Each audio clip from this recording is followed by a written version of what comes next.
We've all been sold this idea that attraction is some kind of magic, right? Like destiny. But what if I told you it's more like an operating system, one that you can actually upgrade? That's exactly what we're digging into today. We're going to talk about attraction patterns and how to rebuild them, literally from the ground up. Okay, let me ask you something and be honest. Does this sound familiar? You meet someone, it's incredible, the sparks are just, wow, totally electric. And then, I don't know, a few weeks, maybe a few months down the line, you get that sinking feeling and realize, oh no, I'm right back here again. The same exact relationship dynamic you swore you would never, ever repeat. If you're nodding along right now, trust me, you are in exactly the right place. All right, get ready for this because this one idea is pretty much the key to everything we're talking about. You know that intense butterflies in your stomach, can't eat, can't sleep feeling we all call chemistry? Well, what if it's not a sign you found the one? What if most of the time it's actually just familiarity? Your nervous system basically screaming, hey, I recognize this feeling, even if that feeling is total chaos. So, with that in mind, let's dive into our first section. We're going to get into this idea of your type. And look, this is super important. This isn't about beating yourself up or blaming yourself for past choices. Not at all. Think of it like this. We're just peeking at the source code of your personal operating system, so we can finally install that much-needed upgrade. So when we say type, what are we really talking about? Come on, it's way more than just, I like tall people or they have to have a good sense of humor. It's this whole cocktail of things, right? It's that familiar jolt your nervous system gets. It's slipping back into an old, comfortable emotional role. Maybe you're the caretaker or the one who always pursues. And here's the big one. It's about falling for someone's potential while putting up with a whole lot of inconsistency. And I have to jump in here and be crystal clear about something. This is not about forcing yourself to date so-called boring people. The goal is not to kill all the passion and just resign yourself to a lifetime of, I don't know, beige. Absolutely not. It's actually about expanding your whole definition of what exciting can even mean. This is really the core mission right here. It's about retraining your body, literally teaching it that peace isn't the same thing as emptiness, and that clarity, well, that's not a lack of spark. It's actually the very thing that lets a real spark grow into a fire. Okay, let's move on. Now we're going to dig into the why. Why does chaos feel so much like chemistry? Why does that push-pull, hot and cold thing feel so electric?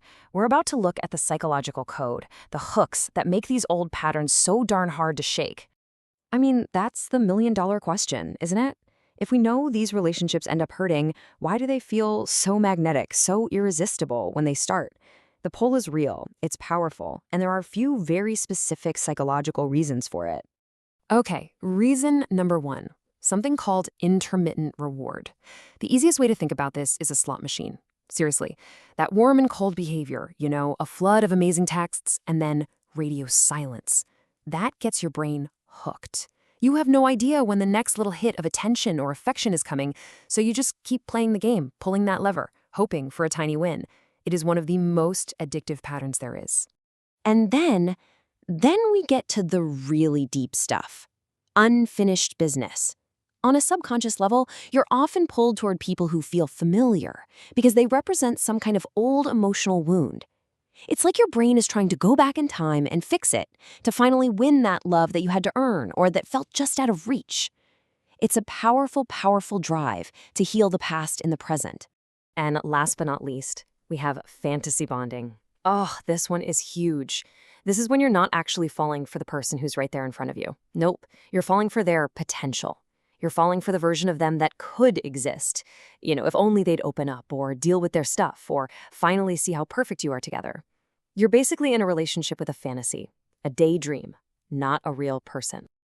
Okay, so we've unpacked the why behind all this. Now for the good stuff, the how. How do we actually change it? This next part is all about the practical, real-world steps you can take. We're talking about installing that upgrade patch and moving from just reacting to your old patterns to being truly intentional about your choices. Listen to your body. Seriously, your body often knows the truth long before your brain catches on. That old pattern, that activation, it feels like anxiety in your body, right? A tight chest, your thoughts are racing, you feel panicked when they don't text back. The new pattern, a real connection, feels totally different. It feels like ease, It feels grounded.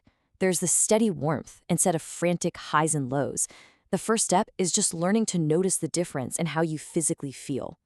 So here's your new filter, a new question to ask yourself. Instead of immediately asking, is there chemistry? I want you to start by asking, does this feel emotionally clean? What does that mean? It means there's no weird game playing, no mixed messages you have to decipher. You don't feel like you need a secret decoder ring just to figure out what they're thinking. And this right here, this is your new mantra. I'm serious. Write this down, put it on a sticky note on your mirror. Confusion is not chemistry. Confusion is a no.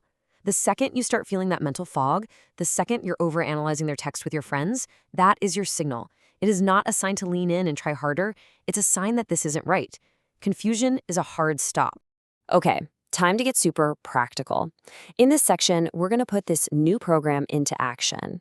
We'll look at some of those classic dating scenarios that probably used to send you into a total tailspin. And we'll walk through the new, empowered way to handle them. All right, here's a classic. They're texting you like crazy, and then, poof, they go quiet. The old pattern? You'd spiral, right? Rereading every text, trying to figure out what you said wrong, wanting to fix the energy. The new move? You pause.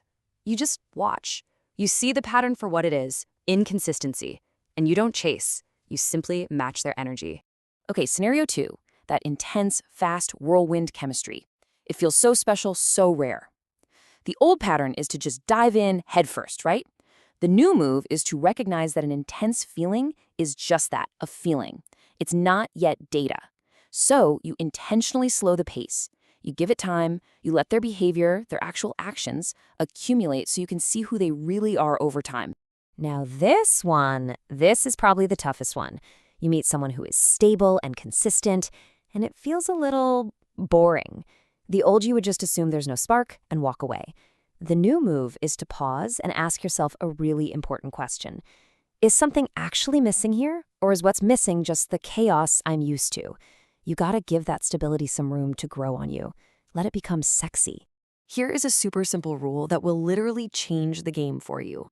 Reciprocate, don't compensate. That's it. If someone is giving you 40%, you give them 40% back. You don't give them 120% to try and make up for what they're lacking. Just mastering this one thing can rebalance your entire dating life. All right, let's wrap this all up. In our final section, we're going to put it all together and define what your new attraction code actually looks like. Think of this as the new default settings for your upgraded system. So this is basically your new checklist.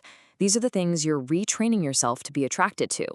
We're talking about people who are clear, who are consistent, people who feel warm, not chaotic, where the connection actually deepens over time instead of just burning out. You're looking for someone who chooses you without you having to perform or audition for their attention.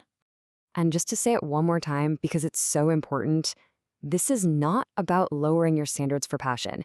It's the opposite. It's about moving passion into a container that doesn't leak.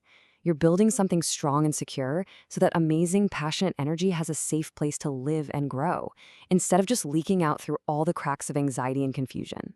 So I want to leave you with this one final thought, this massive mindset shift. The new goal isn't to chase and win the hardest person to get. No, the new goal is to find the clearest person to build with. And when you make that your goal, believe me, it changes the entire game.